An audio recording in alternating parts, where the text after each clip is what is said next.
Another blood-red sunset and yet another moon face, and still another 100 miles to my next resting place. Driving down the road, eyes on the horizon. Within my car, I'm all alone, but feeling good and feeling strong, knowing that this path I'm on brings me to myself. I'm driving. Hey y'all, I'm Julz. Welcome back to another episode of Spirit Sherpa, the show that helps and encourages you on your journey to unlock your magic mojo. With me as always is the spirit doctor, Kelly Sparta. Happy New Year, Kelly. Happy New Year, Jewel. Of course, Happy New Year. People who are listening to this are going to find out about this much later. Yeah, we just had New Year. We just had New Year's, but this is actually not coming out until like what? Holy crap. The Long end time. of January. Yeah.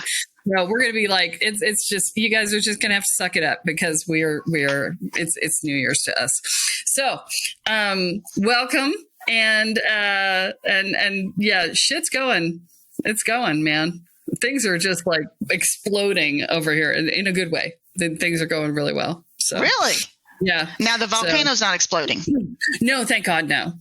Okay. That would be good. Out of town, and that's fun. And then we just put out our quiz last week, and the am I ready? Or no, it's the what is my shadow work readiness score quiz. Yeah. And if you guys haven't taken that yet, it is on the homepage of my website at kellysparta.com. It is really fucking awesome. And people are loving it. I say that because they are commenting that they are loving it. So, Sweet. And yeah, and I'm getting all kinds of new clients coming in. It's like you can feel the energy of the new year coming in. It's just like, wah, wah, wah. It's fantastic. And we're on a new platform. We are. Oh my God, people can see us now. Hi. Right? Hi. Holy fuck. Yeah. Joey never wanted to be on film, so he talked me out of doing this. But we're going to do it anyway. So if you're getting the audio podcast, you are getting the polished, edited version where you don't hear all of the stuff that we talk about in the beginning or the opening, bloody blah, whatever. And if we flub up in the middle, you don't get that either. But if you come over to YouTube, you will get all the raw and unedited, and I do mean raw and unedited. It's just going to go straight up on there, and that's how it's going to fly. So, you may want to may not want to skip the first 10 seconds, but but this is how we fly. So, so welcome to the new platform and the new us, and my new haircut, which we were just discussing. But you'll if you're on YouTube, you're going to notice that there's somebody sitting and staring at the screen that we haven't said anything to yet. And that's because, we're rude, but we're doing things in order. We have to stay in order for some reason. So I'm a little punchy today, so that you guys better buckle up. It's going to be a fun ride. So, I got this really cool email from Camille before, like a few days ago. It was like, just before the new year. And she's like, oh my God, I just found your podcast. I love it. I've been binging it. And I just heard about the listener profile. And if you ever need a listener profile, and I was like, you know what? We haven't done one in forever. I'm going to bump whatever was next and you're on. And she was like, what you mean like next week? I'm like, yes. And she's like, crap. Okay. So kudos to you, Camille, for being courageous and being like, okay. And welcome to the show. Well, it was more, I said tomorrow, and you said yes. Right. Yeah, that's true. That's my bad. No, I was just like, I'll make it work. It was the space I had available, I had guests after that, so I couldn't move them. And I was like, no, I want to see her now. Let's talk now. So clearly it was meant to be because you had the space. So you're a new listener. And you found us because we were talking before we started recording. You said that you had been searching for stuff on mediumship. Yes. I'm always searching for I'm in the car a lot, or when I clean. I like a lot of development, like just stuff that I can be active. Like I'm walking around the house, but I want to learn and, get what I can. And so I think a lot of people would relate to that. Yeah. I can't sit. So yeah, a lot of our people come in and they're just like, I love you. And they start binging and binging and binging and binging. And they're doing, the 24/7 binge thing. And they'll come back and say, yeah, I've listened to 100 episodes in 4 days. I'm like, oh my God, did you sleep? I was up till 2 a.m. last. Oh my God. Yeah. So, it is what it is. So the question that I have for you is, how did you end up on this path? What brought you here? So I was, I was debating this, but I am going to have to stick with being raw and real. Okay. And I have shied away from telling people how long I've been doing it because I have gotten, I don't know if the right word is stigma, but so I've only been doing it about 9 months, but the work that I put in 9 months, my level has dramatically increased. I was doing 3 to 4 circles a day, maybe, and classes, circles, and I circles just by yourself or circles with other people or people. What kind of circles we doing? We doing fire circles? Mediumship. Okay. And I just jump but I'm not gonna I don't want to jump around too much, but so pretty much I just felt like I've really, I get kind of, when I get into stuff, really crazy, unhealthy, but it's fine. We're healthy. No, little ADHD. A little unhealthy. That's called an overachiever, and that's our peeps. Yeah. So that's what we do. Yeah. I just wanted to soak up as much as I can. And I guess I am impatient. So when you asked me to come on, I wanted to work with you immediately. So I was like, yeah, because I can't wait either. So, impatient. Love it. I'll just quit my life, it's fine. But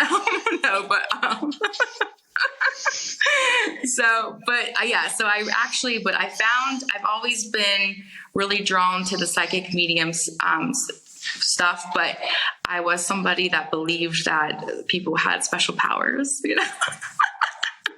I just thought I'm average, so, and it wasn't until it was May of this year, I was, really, really,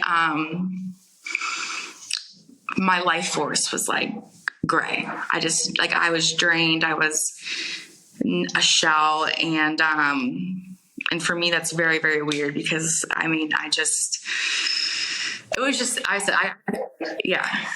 So I was having a lot of issues in my marriage. My husband is, he has borderline personality disorder, which is a form of narcissism. And I'm a pure empath who feels so sorry for, and I, with trauma, and I just, and I've realized I have issues, which is what made this a match, right? And I received a reading from a medium who literally kept saying you just don't have any self-love. My whole foundation was just scrambled because of the gaslighting, the manipulation, the blame shifting, and I lost all sense of reality. It felt because I just didn't trust my own reality anymore. And so I knew that I had to build my foundation And so that's when I got into the mediumship, because I was trying to grab onto something. And I was raised Catholic, but I don't resonate with it. And so I was trying to find something to grab onto. And I just signed up for a class randomly. And then it just accelerated. And that's kind of where we are. Yeah, you are at a place that I see a lot of spiritual seekers go through, which is you hit awakening and you pushed your foot to the floor. And you're like, express train, here I come, right? And you know, so the good thing about that is that you make quick progress. The bad thing about that is that there's often destruction in its wake. Now, I want to say that the destruction in its wake is going to happen no matter what. It just happens very quickly because you've got your foot to the floor. So, you know, it starts to look like, oh, I blew up my life. It's like, well, yeah, you blew up your life. You decided you wanted something else. And so everything that isn't something else had to go away, right? And that's how that flies. So, yeah, I'm assuming that you're experiencing that. Yeah, I am. I'm like, I look around and I'm like, where is everybody? Like, but I don't want them. But then, you know, you're alone. So I think that's too why I probably do a lot of circles. It's my connection, I think, a little bit with people. The first thing I want to say to you there is that you will be alone for a little bit, and then the new group of people who resonate with the new you will show up. So there's always a fallow period between when the old group goes away and when the new group comes in. You should see that as a sign of progress, not a sign of depression, because it just means that you're up leveling and the new group hasn't yet arrived. I understand that. It makes sense. I can attest to that. Yeah, I can attest to that. It's the same thing that happened to me. And I was like, I'm feeling all by myself over here. And then all of a sudden, it's the weirdest thing. You will, you know, if you get into crystals or whatever, like for me, it was crystals. All of a sudden, all these crystal people come show up in my life, and all the, you know, my woo-woo friends show up, you know, and I was like, oh my God, this is crazy, you know. So it's an opportunity to make new friends and, you know, like minds, and be like a supportive group too.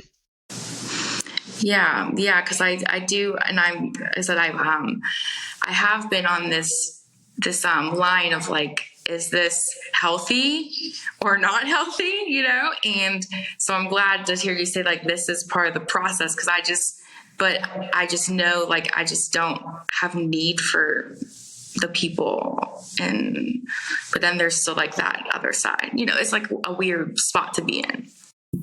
I've had moments in my life where I've looked back and I've said, wow, there's a lot of people who got left behind. And if I have been in a really negative state of mind, it's very easy to say, oh, look, I suck, all these people, and I should have been able to stay friends and blah, blah, blah.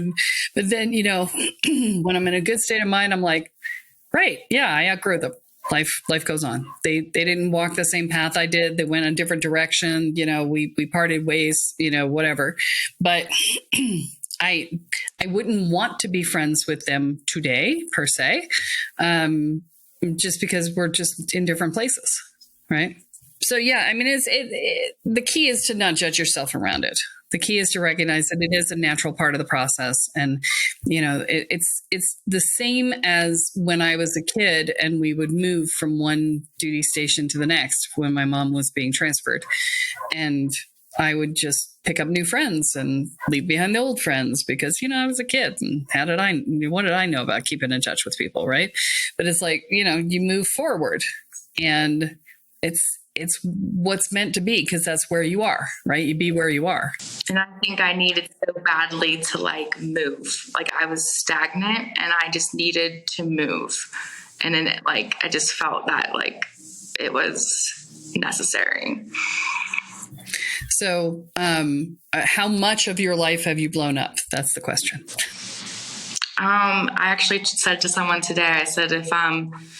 if my mom took my kids for a week and said, Camille, do whatever you want, I don't have one person to call, not one. And so, I mean, I don't even know who I'd call. Did you divorce your husband too? Yeah, we're on that route. He's in active addiction right now, and really bad. And so, and that's why I'm not free completely, because I still feel, I don't know why, it's that empath in me. I feel responsible for his life, but I'm separate. Like, I haven't seen him in 2 months, but he's emotionally like dependent on me, I feel like. So. Yeah. So I'm going to tell you a piece of advice from my husband, who is in recovery for 15 years and has been part of the AA community for a long time. And what he would say is, you have to let them fall. If they cannot hit bottom, they will not bounce up. They may not make it through hitting bottom, but if they don't hit bottom, they cannot bounce up. Sadly, that is the case, and some people don't make it through, but that is the generally accepted wisdom. You can't save someone from themselves. The best thing to do is let them be with themselves until they can't be with themselves and they decide to change. Yeah, it's I said I haven't seen him in 2 months, but I still answer the phone. I still, and that's really hard. It's just hard for that part. There are AA sort of programs for spouses. So you may want to, I don't know what addiction he's in, but there are 12-step programs for spouses. And that might be something to take a look at, because that gives you some very clear advice from people who are in it with you. And this is where a lot of my shadow work needed to come in. Is this has brought up trauma for me. My brother died from drugs, and I'm always like, how do I come full circle in life? I was raised by a narcissist. I married one. My brother died from drugs. My husband's on what drug? I don't know why I can't break this cycle my life is in. And that's what I was like, I need to do. So I needed to pivot, but I'm still in the cycle somehow,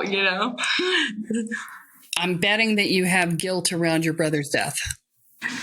I have guilt, but I was probably the hardest one on him, and I don't regret that. And I know that I was not an enabler, and so I don't have guilt around that. But there is guilt around, his loss, but yeah, so it's hard. So it feels like what you've done is manifested an opportunity to do things differently. That implies that there's guilt left over from the previous one. Unfortunately, with this sort of stuff, the hardest problem is to recognize that sometimes it's you or them. That, you can't go off the cliff with them. You going off the cliff with them doesn't keep them from going off the cliff. And one thing that, because I actually also, my dad was alcoholic, and he's passed. And I had actually picked up the burden for all of that. Kids have an innate sense of being able to blame themselves for everything. And I had been carrying around that burden forever. And so when I learned to let go of that burden, cut those ties so it didn't come back, literally it's a huge weight that was off my shoulders. And I actually did that with the help of a medium. And so I went for a reading. Dad comes through and I'm like, okay, let's just have it out right now. Let's go. I'm ready for, Dukes up. Let's go. And he was like, I was completely wrong. I completely apologize. The man never, ever said that while he was alive. And he was like, look, this is my burden. I was supposed to learn this life lesson. I screwed up my own life. I didn't, because I was scared to death to have a family. That was his thing he was supposed to overcome. He was like, so I'll be repeating that in the future. So he said, but that's my burden. And he says, you need to let go of that. It's not yours to carry. It's mine. So he says, I'm taking it back. And that was ridiculously healing for me. I mean, he and I are fine now. Like, I talk to him and stuff, and he comes and hangs out with me, you know, spiritually and everything. And we're cool now.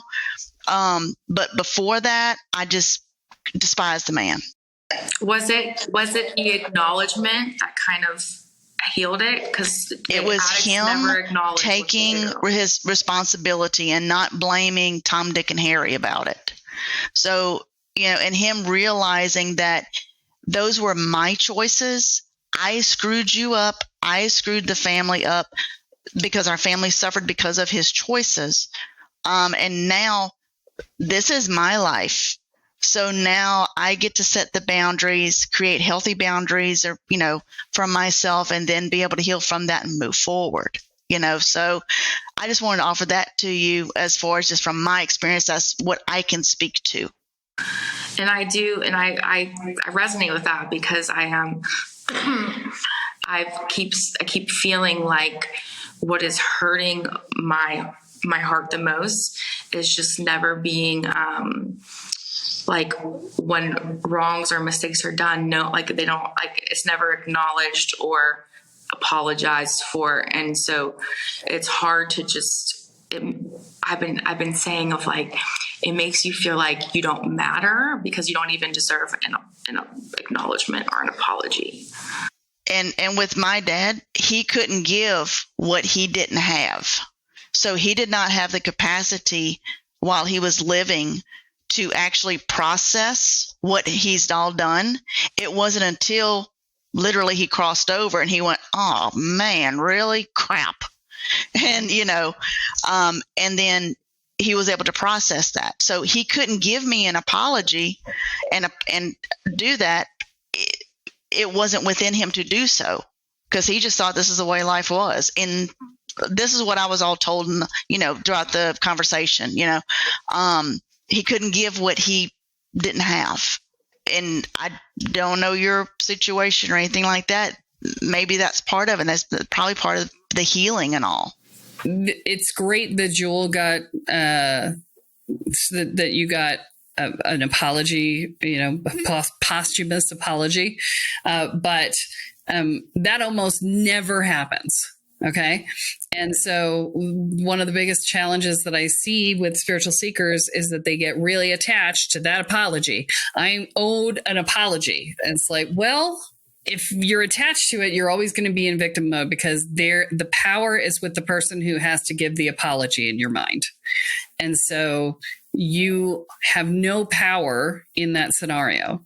Whereas if you acknowledge that they are humans who are limited and only have so much to offer, and they did the best they could with what they had, and it was insufficient, but it was the best they could with what they had, then you have to look at not, I'm owed an apology, but I'm angry. And if you can separate the anger from the person, then you can just let the anger out of your body and say, you know, I deserved better. And I'm not dependent upon an apology and acknowledgement of that to deserve better, right? That way you're just saying, I deserved better and I should have gotten it. And I am never going to allow this in my life again to be this way. Right?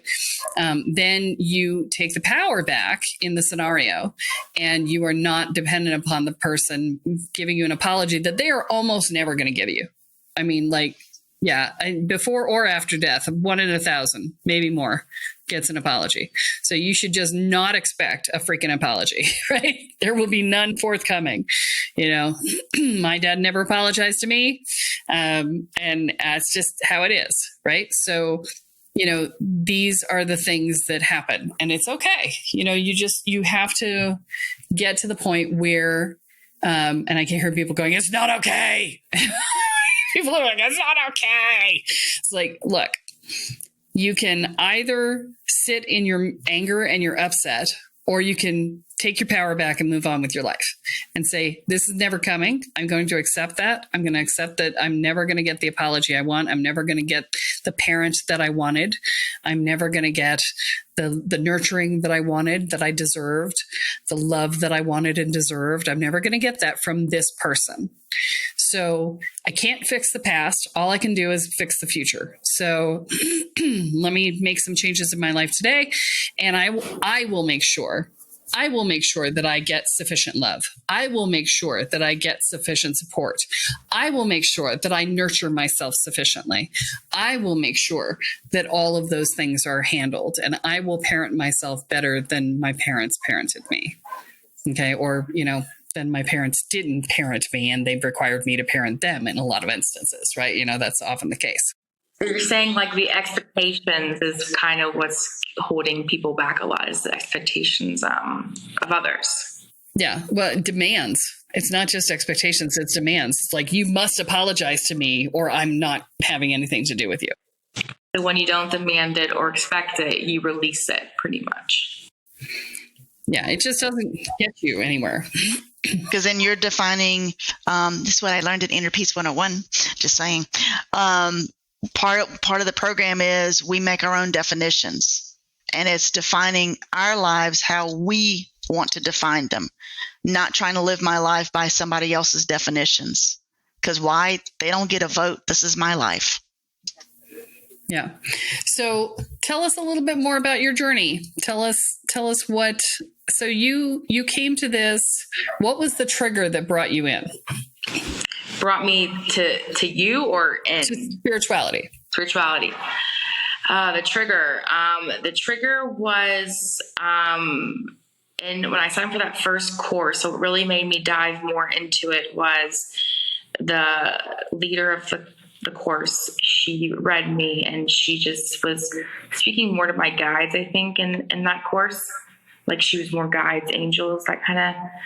And she was just literally saying that the way I viewed myself is what keeps attracting a lot of this to me. And if I really wanted to break this cycle, I could leave my husband and I will probably attract the same thing in another form. And so basically saying is because I'm a match, pretty much, right? And she really gave me the hard truth, but I always need things that way. Like I don't take it seriously till somebody kicks me is how I feel, so, but she said that she said what was funny is my guide said I had to do mirror work. And at first she was channeling it and she was like, 3 times. And then she goes, wait, they're saying to do it 10 times a day for 3 weeks. She goes, I've never told anyone to do that much mirror work. And I was like, oh, okay. I'm sorry. Awkward. But, Okay, wait. The awkward moment is not her channeling or that's the spirit guides. The awkward moment is, oh, by the way, do this 3 times a day for 3 weeks. That's what I love about the woo-woo world. That's the awkward moment. But she's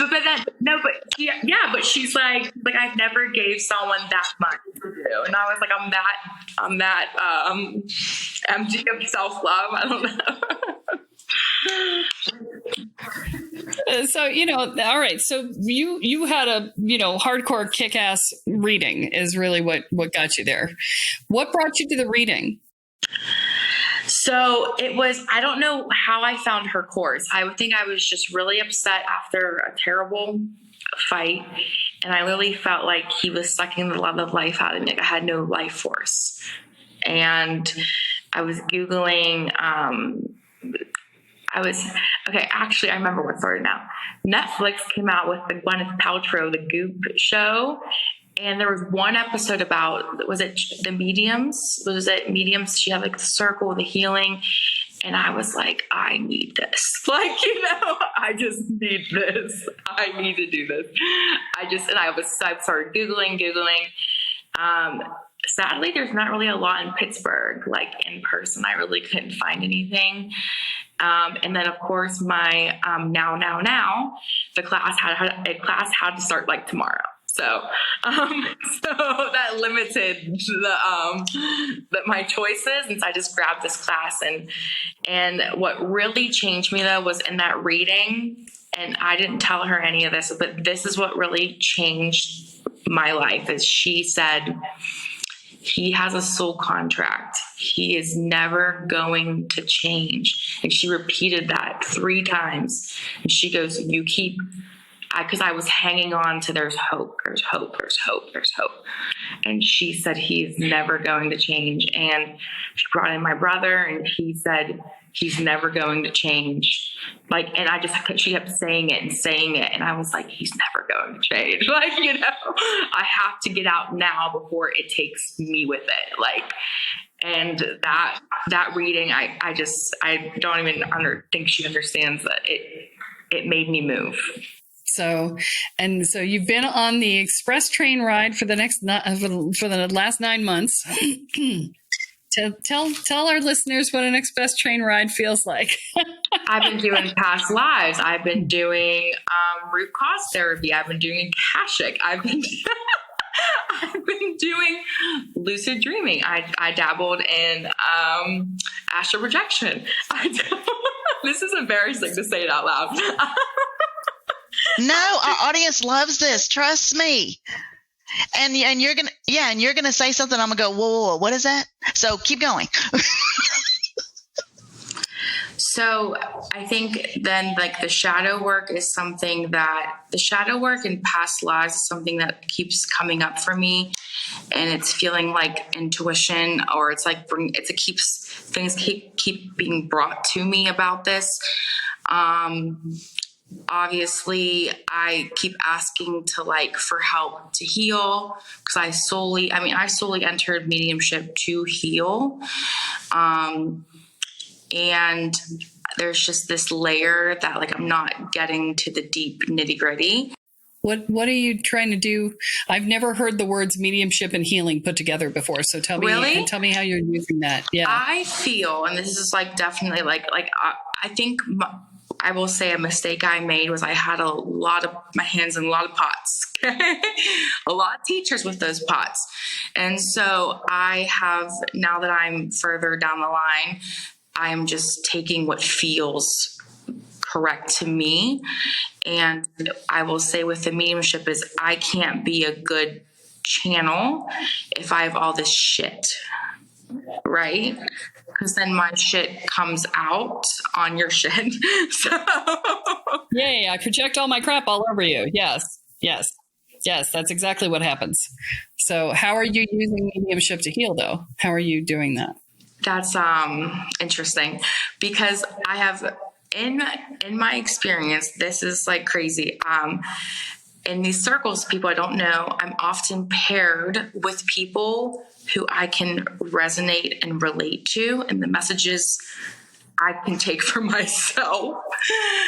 That happens all the time. But I have to say this one story, because I cried hysterically on Zoom in front of 20 people because it blew me away.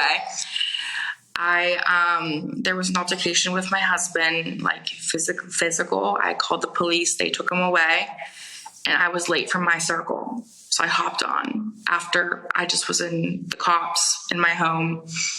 He's gone. I hop on circle, because to me, that's where I feel better. I hate saying that. And I'm the teacher. He let me chill for a minute, but then it was my turn, and I connected.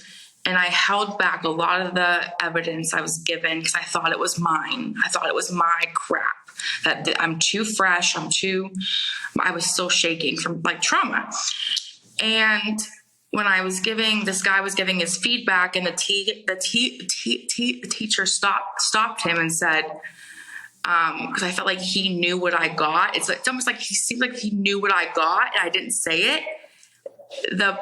This guy lost a sister from domestic violence, and I didn't say that biggest piece because I thought it was mine, and I just started sobbing because I was I thought that was me. I thought it was me, And it's just like, it just always blows me away how like spirit connects me with people who I can help both of us. It almost seems like, in a way, and it just blows me away. Yes, it does that constantly. I did a series of readings, 3 days ago for a New Year's party fundraiser for the Rotary Club here.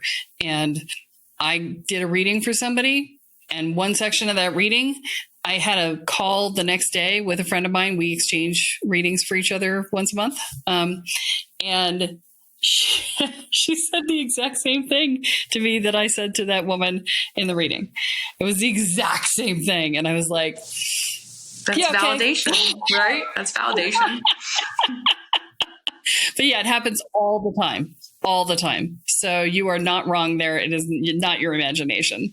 So that's why that healing, to me, it's not as strong as me going inward myself. Like it's not as, but it's definitely there. Yeah. Do you know where your Pluto is in your chart, in your astrological chart? So I am actually not too familiar with like the astrology. Like I know I'm an Aries, Okay. I'm just curious because, that's a seeing yourself in reflection. And so Pluto's in my 12th house. It's one of the very few things I know about astrology. So I know that because Pluto's in my 12th house, I do my work in reflection, right? A lot of it is from what I see reflected outside of me, and I bring it back to me. And that was what it was sounding like. So I was curious if your Pluto was in your 12th house. I'll have to let you know. I'll email you after if it is. Yeah, that's awesome. So, well, this has been great. We've gone way over time. Oh, sorry. Well, I just wanted to say one more thing. Why are you apologizing? You were too interesting. This is why I want to say one more thing, because it's about your podcast is why I'm like binging it, is the protection that you talk about. I've never protected myself, and I'm doing 4 circles a day. And I do hair, I'm touching people. I mean, I'm like, picture the gunk I got, right? Yeah, it's frightening, isn't it? I don't want to call it naive. Maybe my toxic trait is I'm an avoider. So I just act like it's not there. It's not your toxic trait. It's your primary resistance. Okay. It's one of the resistance patterns that we talk about in Inner Peace is avoidance. It's one of the most common resistances on the planet. Mine's so bad. So it's 100%. Yeah. Well, and that's okay. I mean, you just need to know that that's what's true and then just overcome it. Right. Because, it's a really common one. So, and the answer to it is just do it anyway. That's the only way to fix an avoidance one. Is just do it anyway. Right. It's a Nike moment. Right. So, you brought us back to something and my brain just lost it. Protection. Yeah. You definitely need some fucking protection. Let's just say that. Right. So, when you've got all of this stuff going on, and this is one of the things, and I will tell you guys that when I jumped on the express train, I didn't have my protections up either. And I didn't even know how to hold my boundaries as an empath, and I didn't know a lot of things. And, this is one of the reasons why I blew up so often, because I wasn't aware of what was going on for me, much less I knew what was going on for everybody else, but I had no idea how it was impacting myself. Right. And so, I monitor everybody else and be like, oh, you guys are all on blah, blah, blah. And then suddenly I'm sitting there on the floor because I blew up or I fell over or I burned out or, whatever. And so taking care of yourself is your number one priority. You can't take care of anybody else until you take care of yourself. And, I'm glad you brought this up because it is huge, right? It's huge. So, we'll talk about this after the call, after the podcast. But, we can't do what we don't know to do. Right. I didn't know to put up a shield. I didn't know to change my boundaries. I didn't know. I just wish that would be like the 101s with medium. Like it just depends on who your teacher is and whether or not they were ever taught. And that's part of the problem. Right. I've been studying this stuff for 48 years now. That's a long time. And I finally feel like I have a clue, right? 48 years. And I finally feel like I have a clue. It took that long. So, the thing that you have to recognize is that your teachers are doing the best that they can with the information that they received. And they had just as little idea of what a curriculum would be as you do. And, with all of the randomness that's out there right now, it's really hard to know what's right and what isn't right. And there's a huge amount of misinformation out there, which I think is even worse than it was. It is absolutely worse than it was when I was growing up, because I didn't have misinformation. I just had a lack of information in a lot of places. That's why I've been searching for it, and I resonated. I trust my gut. And because there's so much misinformation, even podcasts, and I'm searching, and that's why when I say I binged it, I was binging all of these clearings, and I called Karen already, from Ghost Be Gone. I'm on it, okay? Yeah, you are. Called Karen Baskin? Yeah. I thought it. I'm like, help. She's awesome. You're going to love her. Listen, I'm not messing around. Yeah, you're not. You are on it. You're in it to win it, baby. So, yeah. So, you're doing everything right. You're the only challenge that you're having right now is that you're judging yourself for it. So my strong encouragement to you would be to just say, fuck it. And I'm going to do what the hell I want to do. And I'm going to not worry about it. And I'm not going to listen to people who judge me for it, including myself. Right. So, that's really the best you can do in this moment. Right. And just keep moving forward, because eventually we get where we need to go. And you are always exactly where you are meant to be in the moment. So, be okay with that. Don't be going, oh, I should have been there faster. You're relatively young. How old are you? 30. Oh yeah, you're a baby. So, but I get women in here who are in their 60s and 70s who are like, oh, I wish I'd started sooner. And then I get people in their 30s going, oh, I wish I'd started sooner. And I'm like, it's all relative, right? Yeah. So, just the key is not to wish you had started sooner. The key is to be where you are, because you'll get there faster than distracting yourself with wishing you had started sooner. Makes sense. So, if you guys have been listening to this and you're going, whoa, I feel like I'm where Camille is and I'm on the express train and I have no idea what I'm doing. The first thing I'm going to say is don't ground, because when you're on the express train, grounding is like trying to stick a pole through the bottom of a freight train running out of control. You're going to get hurt. Center, do not ground. You want to center into the center of your being so that you can stay liquid, right? If you're a SWAT person, I love SWAT. He's so yummy. And Shamar Moore. Oh my God, I've got such a thing for Shamar Moore. Anyway,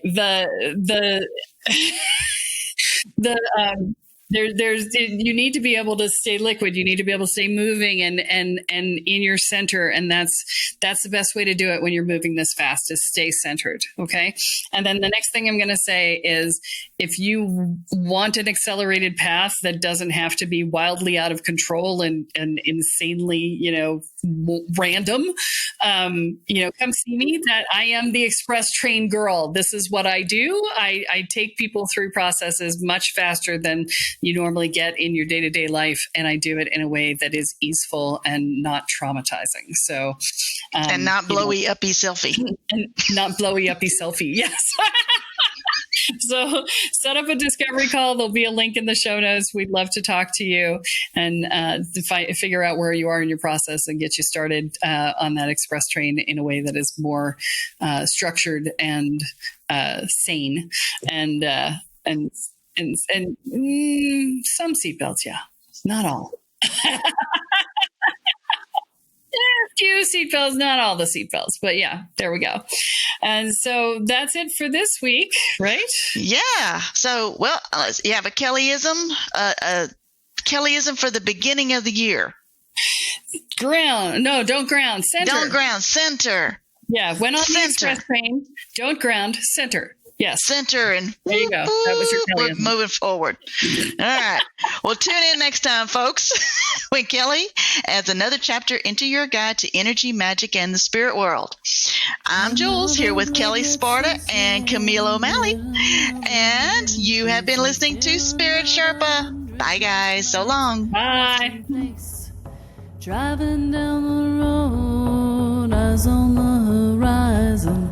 Within my car, I'm all alone, but feeling good and feeling strong, knowing that this path I'm on brings me to myself.